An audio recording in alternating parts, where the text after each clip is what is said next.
Depuis 3 ans, Hautia s'est installée dans cet atelier de Taravao.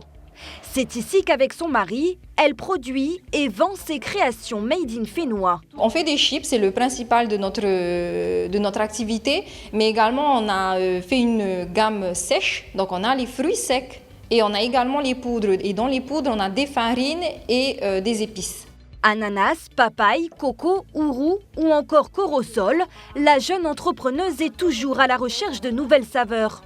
Son dernier produit intéresse particulièrement pour ses propriétés, des épices fabriquées à base de racines de gingembre. On a toujours été attirés par le consommé local et aussi sensibilisés à tout ce qui est alimentation, santé, et on s'est dit que voilà, on a tellement de richesses ici en Polynésie et qu'il manquait quelque chose de la transformation derrière pour qu'on puisse consommer plus de produits locaux.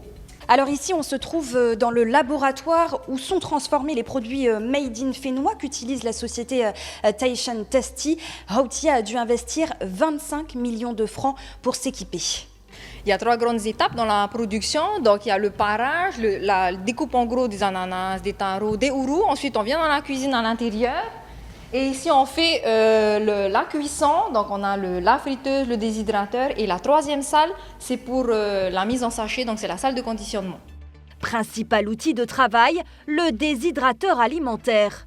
Ici sont séchés tous les produits locaux prédécoupés.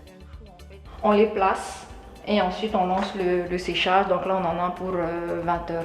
20 heures de séchage. Ouais, comme on fait de la déshydratation basse température, même principe que pour les chips. Chips, c'est sous vide, basse température. La déshydratation, c'est pareil, on est aux alentours de 50 degrés. Plus loin, un autre outil sert à réaliser la gamme d'épices et de farines que propose la société. On termine avec cette machine-là qui va permettre alors de réduire en poudre.